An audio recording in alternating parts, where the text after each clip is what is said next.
Good morning, garden lover.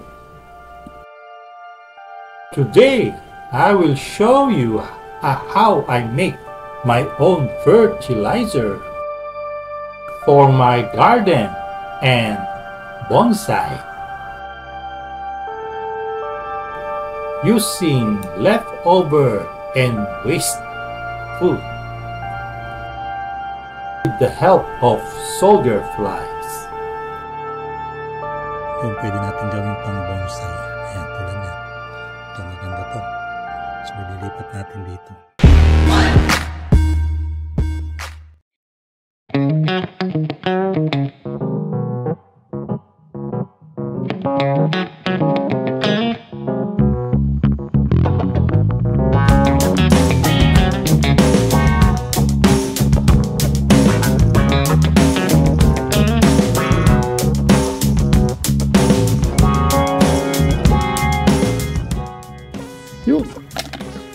Huwag nyo lang lalagyan ng plastic o ano man, may compost lang o mix ko.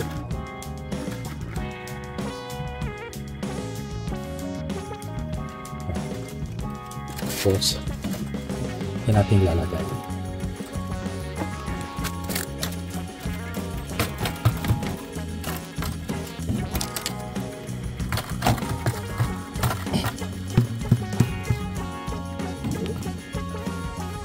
Tapos natin tatabunan ng lupa.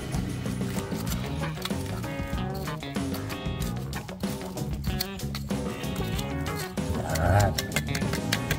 Ayos. So yan natin nilalagay ang ating mga mismis.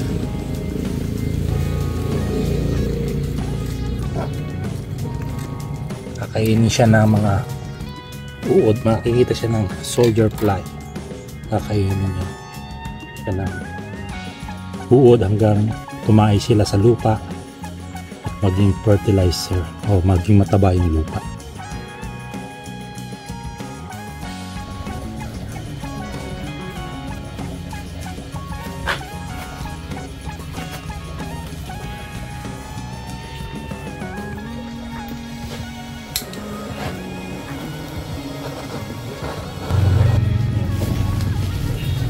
Natin sumunod usok.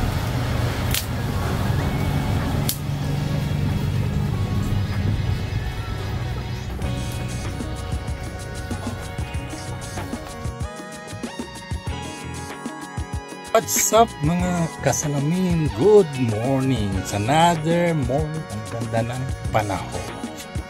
So ngayon ha-harvest tayo ng organic fertilizer natin. Dito ako kumukuha ng mga fertilizer sa aking halaman for everyday use. At marami na siya, so kailangan ng hanguin. Past video ko nakikita nyo rito, nagpapausok ako. Ayan. Diyan ako nagpapausok ng aking papel. At pag dumami na siya, na-harvest ko na siya. Ayan na siya, nagiging pataba na siya ng lupa. At yung dalawang yon, 1, 2, kaya ko naman tinatabon yung mga mismis ko. Tinatabunan ko siya ng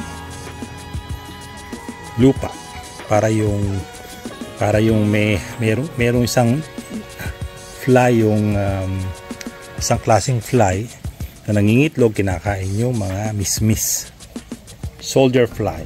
Ayan, ito na yung mga dahon. Sinesegregate ko yung mga plastic. Ayan. So pakita ko sa inyo mamaya. Pinakita ko siya. Kaya pag umulan, hindi siya mabasa. Ayan.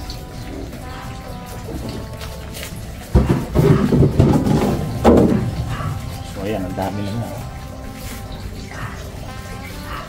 So dito tayo. Ito yung mga nauna ko. Ganda na siya.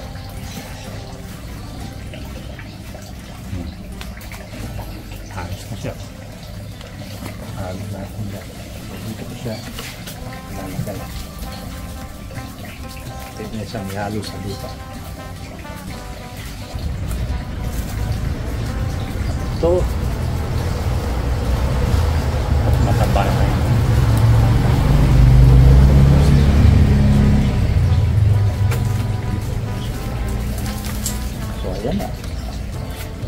hindi ko na kailangan bumili ng lupa sa everyday na pagsunog. Lalo na rito sa probinsya, walang tapunan ng basura o walang humahakot ng basura. So kailangan ko nitong tatlong ko para meron akong paglagyan ng aking basura, mismis. At the same time, I create a fertilizer, organic fertilizer sa aking mga halaman. Doon, kita mo yung soldier fly.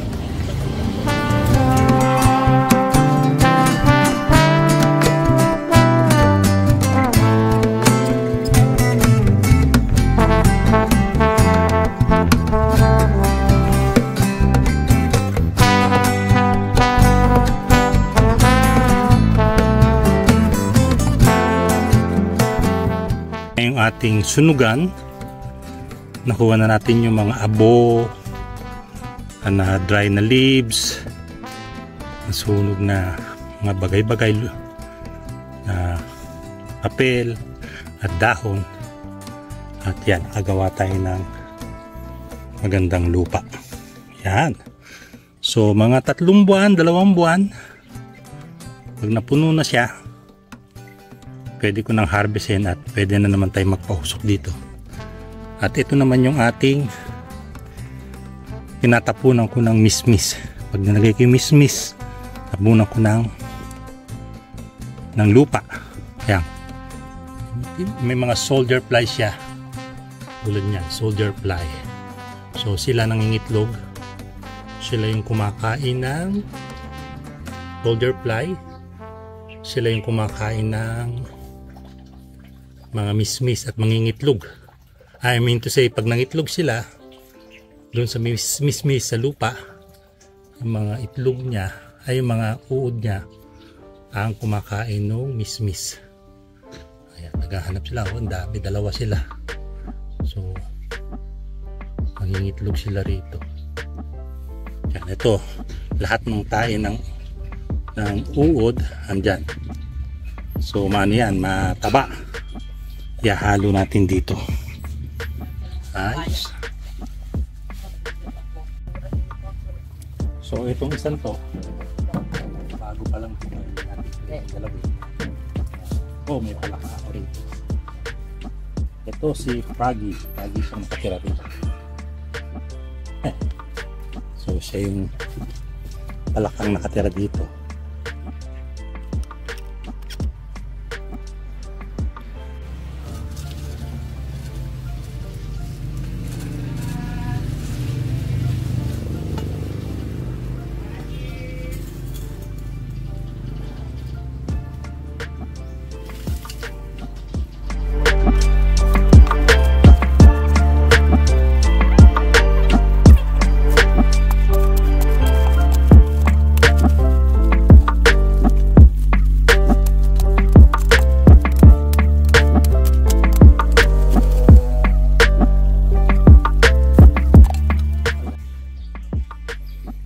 Ayos. Pwede na naman tayo magsunog dito. Ayos na ayos to. So ito yung pwede natin sunugin to. Dahan-dahan. Tuyo na siya. Ayos. So hindi siya nakikita ron dahil takip siya ng halaman. Dapat nga lagyan ko ito ng bakod para hindi nakikita yung masyado itong aking compost pit. So ito na yung mga naipong kong mga lupang pinagtabunan ko ng mismis. Ngayon pipiliin na natin yung magandang lupa, sasalahin natin. Yan. At yung mga maliliit na bato, ito magandang pang bonsai. Yan. Nagkaroon na siya ng mineral o mataba dahil yung mga tae ng soldier fly. So ang gagawin natin ay kunin lang natin yan, sasalain natin.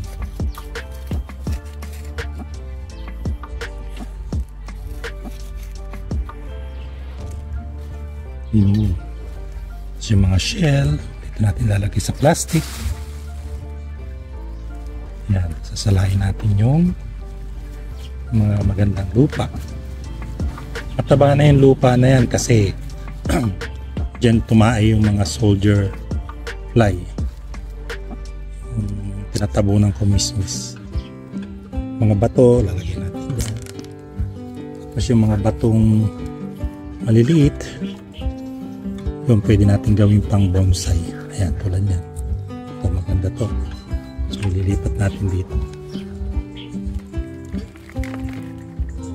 Ayan, pino-pino. Ganda na ng lupa.